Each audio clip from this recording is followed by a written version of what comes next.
Вот такой ЗИЛ-130 у меня получился. Смотрите, какой он классный и милый. Почему многие до сих пор собирают одни танки, а не грузовики? Сегодня я об этом специально поговорю. Плюс я обязательно приклею линолеум на пол кабины и сделаю массажное кресло. И в итоге у меня будет почти полноценный массажный салон внутри грузовика ЗИЛ-130. Я, правда, не понимаю, зачем люди строят бесконечно танки, когда можно собрать такой прикольный и милый грузовичок. Посмотрите, какой у него классный буксирный крюк и какая милая мордочка. Это же не орудие убийства, а вполне себе созидательный инструмент в руках советских граждан. Так что давайте строить грузовики. В наборе отличные ледники, а самое главное, очень атмосферная открытка, которую реально хочется коллекционировать. И у меня уже почти 10 таких открыток от разных грузовиков. Плюс есть в наборе и схема окраски. Сборка модели прошла максимально быстро и просто. Деталей немного, и все они очень легкие, то есть не требуют никаких дополнительных обработок, кроме базовых. В инструкции, конечно, есть пара маленьких косяков, но их легко поправить логикой. А я уже собрала раму. По ней отлично видно устройство автомобиля. Хорошо проработанный двигатель, радиатор, ходовую часть, а также коробку передач, редуктор, карданные валы и топливные баки. Также есть подрамник, и на него потом ляжет цистерна. И рама готовая, она выглядит очень достойно. И теперь я собираю кабину. Тут важный момент. У модели ЗИЛ-130 есть известный косяк. Это стык верхней облицовки кабины и боковых панелей капота. И эту часть нужно обязательно зачищать и шпаклевать. Я уже не раз об этом говорила в своих видео и также в постах ВКонтакте. Но многие моделисты продолжают его игнорировать. И в итоге даже очень красивая и классно покрашенная модель выглядит неаккуратно из-за этого стыка. А ведь достаточно буквально 2 капелек шпаклевки. Посмотрите на настоящий прототип.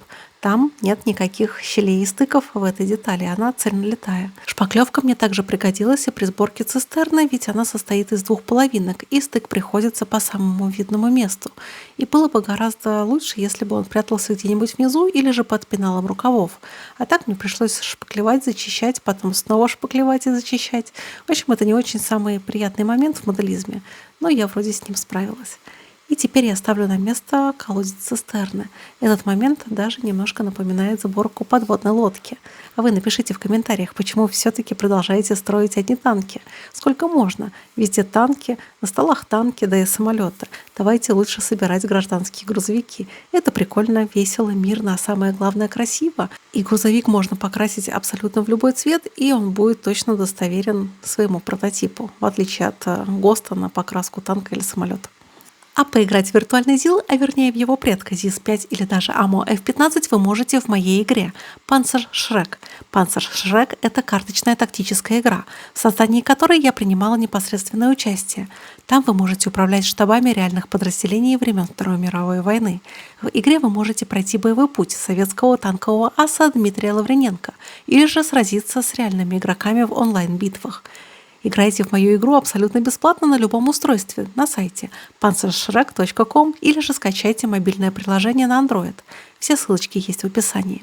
А теперь приступаем к магии. Сначала я загрунтовала кабину, раму и настройку белым грунтом.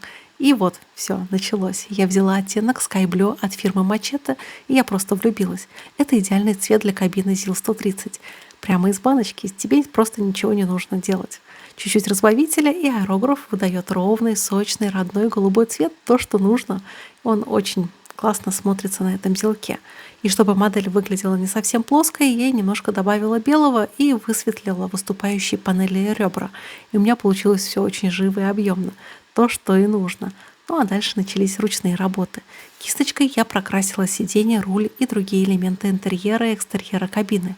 Подножки я сделала черным. Вроде бы мелочи, а без них кабина выглядит пустой.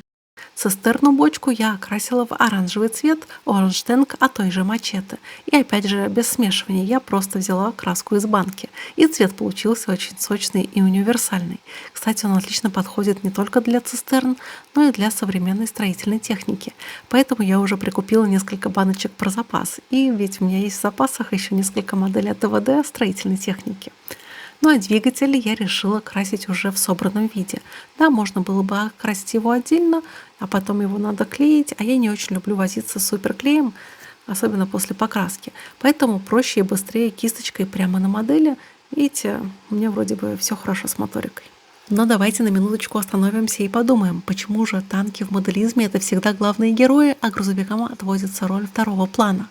Исторически так сложилось, ведь моделизм вырос вокруг танков и самолетов. Грузовики воспринимались как просто снабжение, хотя на самом деле без них ни одна армия не смогла бы существовать. Это же сердце логистики и мобильности войск. Получается парадокс. Техника, без которой война невозможна, в масштабном моделировании почему-то остается в тени. Ведь это странно, как вы думаете?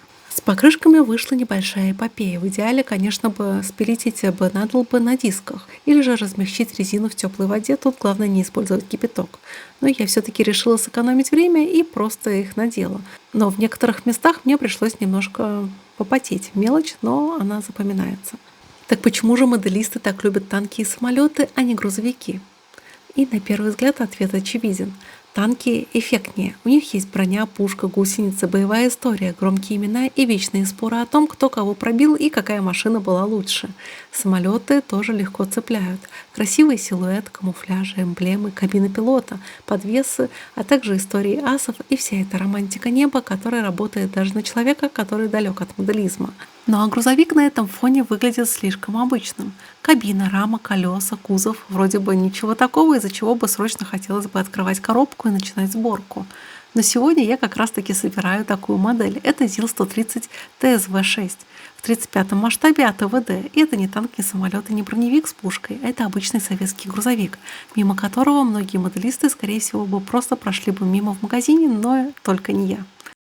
Но вот здесь меня ждало самое большое разочарование этой модели — это декали. Качество, честно говоря, слабое, даже в сравнении с звездой — это небо и земля. У звезды декали просто отличные, а здесь довольно толстая подложка. Смешанные цвета, некоторая неточность форм, и что самое обидное, что иногда эти декали просто не в тему. В комплекте дали только прямоугольные номера, а сзади на модели квадратная табличка, и, естественно, номера туда не встают. Придется либо искать альтернативу, либо делать самому. И это довольно неприятная головная боль.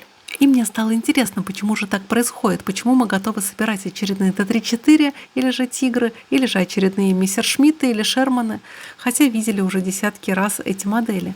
Но мимо обычного узелка проходим мимо. Почему он недостоин внимания? Но, наверное, дело в том, что танк очень легко продавать зрителю. Он уже сам по себе видит какое-то событие. Достаточно поставить башню, пушку, гусеницу, добавить немножко грязи, сколов, пыли, копоти, и модель сразу начинает выглядеть очень убедительно. С танком даже можно немножко переборщить, сделать его уставшим, грязным, почти убитым, и зрителю все равно кажется, что он выглядит мощно и по-боевому.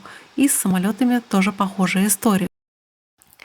Масляными точками я сделаю цвет грузовика чуть более интересным, особенно учитывая, что бочка имеет эллипсоидную форму, а это значит, что следы дождя, снега или другой влаги будут аккуратно скатываться вниз, оставляя характерные следы на бочке. И тут я наношу масляные точки разных оттенков и растушевываю их кисточкой, немножко смоченной в white спирите. Также я поработаю маслом и над кабиной ЗИЛа, чтобы голубой цвет смотрелся еще более интересным, и у машины появился образ, немножко постоявший на свежем воздухе машины, ведь, как правило, ЗИЛы просто стоят под открытым небом. Также я переведу декали с государственными знаками. АВД дают очень странные декали в своих наборах, и это, наверное, один из самых заметных минусов этого набора. Задняя планка под номер у модели дана квадратного образца. Я поискала в своих запасах похожие советские номера. Я решила использовать их, а не то, что были в наборе изначально. А теперь я применяю вот такие интересные декали, и они заметно оживляют кабину грузовика. На пол я положу линолеум, а на сиденье я кину характерный для советских водителей деревянный массажер. И, кстати, сегодня я тоже встречаю такие массажеры в машинах такси. Ну а найти такие декали вы можете по ссылочке в описании. Это совсем обыкновенные декали, и для перевода я использую обычную воду. Но если она вдруг будет плохо держаться, эта декали, я воспользуюсь клей ПВА, но в этот раз он мне не понадобился. С грузовиком сложнее схалтурить. Его нельзя просто залить грязью и оправдать это боевыми условиями. Здесь нужно решать, Какой именно будет твоя машина? Она будет новая или уже поработавшая? Аккуратная или уже уставшая? С чистой кабиной или с выгоревшей краской? С легкой пылью на крыльях или же с грязными колесами после проселочной дороги? А может быть, это машина с завода, из парка, или со стройки, или с какого-нибудь гаража, где ее годами поддерживали на ходу? И чем больше ты задаешь себе такие вопросы, тем меньше ЗИЛ кажется скучным, потому что ты собираешь уже не просто грузовик, а конкретную машину с настроением и с ее историей. И мне кажется, именно поэтому гражданская техника часто проигрывает танкам и самолетам в глазах моделистов. Не потому, что она хуже, а потому, что она не дает готовую легенду сразу из коробки.